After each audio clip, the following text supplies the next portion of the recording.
What is up, everybody, and welcome to FLW videos. So let's go ahead and address the elephant in the room, or should I say the Pikachu. I ended up getting a new painting, found it at Target, it was only $10.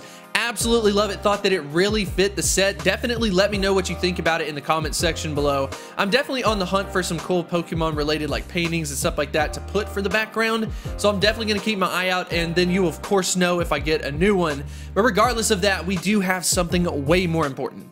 And that is a strategy in which you can save hundreds of thousands of Stardust by taking advantage of certain events and some of the perks related to it. And what we'll be talking about with this is kind of taking a concept from Community Day and applying it to future events. I basically was out with some friends, grinding hard, doing some Dialga raids, and then all of a sudden I had this aha moment. And whenever that happens, that's something that I know I have to go talk about it on camera to basically help as many people as possible. So let's go ahead and use Community Day as an example for this before we apply it to the new ones. So as many of you know, with Community Day, you get an increased spawn rate for a particular Pokemon. You go out, catch as many as possible, you try to hang on to some high IV ones, and then evolve it so you can get the Community Day exclusive move. A secondary thing that began a little bit more recently was getting the extra hour added onto Community Day, basically for you to be able to do trades. That's typically what most people use it for. So what are the ideal candidates for this trading session? Well, for me personally, I think it's the low IV but high level Pokemon. Because if it was a high level option, you would probably go ahead and evolve it yourself. But if you have these low IV ones, you're like, well, you know, it's not worth the candy to be able to do that, so I'll just trade it with someone. Maybe you end up getting a Lucky, or at least a high IV out of the situation, or maybe even both, you never know. And then you can basically evolve up to it then, and all of a sudden, if you've got like a weather boosted Pokemon, you may not even invest any Stardust whatsoever. You may say, you know what, that level 33 Metagross is good enough for me. That is absolutely fantastic. I didn't put any dust into it. I've got a Pokemon above level 30, and then everything is fantastic, right? Well, I had this aha moment based on the fighting type event, and I'll use that as an example. So the fighting type event, one of the main perks that we ended up getting was an increased spawn rate for fighting type Pokemon. So in my mind, I'm thinking, well, what are some of the best ones that I want to kind of focus on? Well, Machamp was definitely the #1 spot, maybe Hariyama, Breloom, or Meditite or Medicham, just to basically focus on like Great League, something like that. Yeah, so those are kind of like the main ones that I personally focused on. But I have to say that Machamp absolutely dominated the spawn rate among all of them. So then I was basically thinking like, okay, you know, I've caught hundreds of them, but I'm not really getting any good IV ones necessarily. I end up getting like one, and I'm like, okay, I'll go ahead and evolve that one. You know, I'll have to power it up a little bit, but you know, that's fine. It's a good IV one. I'll add it to my Machamp team. But then somebody in my community contacted me and was like, hey, you know, I haven't cleared out my Machamps or whatever. You know, I've got a bunch of weather boosted ones. You just want to trade a couple of them just to see if we end up getting a Lucky or a high IV one. And then all of a sudden the light bulb clicked.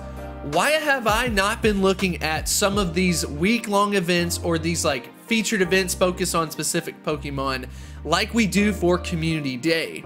And once that moment hit, I realized, oh my gosh, if I can go out there and trade some weather-boosted Pokemon based on these events that are the ideal Pokemon that you want, you could literally end up getting teams above level 30, up to level 35, assuming you get a weather boost. But keep in mind, if it's a week-long event, the odds of you getting at least some time that is weather boosted is much more likely than it is during a 3-hour Community Day window.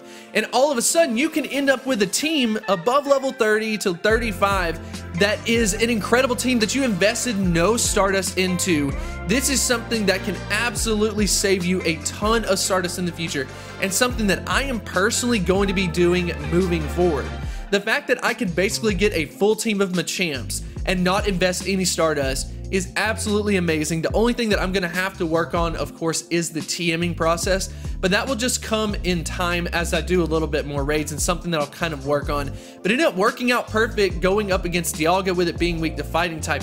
This was a huge chance for me to be able to buff up my Machamp team, and something that I absolutely wanted to share with you. So let's go ahead and apply this to a future hypothetical event. Let's say this event focuses on dark type Pokemon. We'll definitely see an increased rate in these dark types, and you might be saying, well, I kind of want to focus on Tyranitar. That doesn't necessarily mean that that family line will get an increased spawn rate necessarily, especially if it is definitely on the rare side. It may appear more in the wild, but not necessarily to the point where it is applicable to this strategy.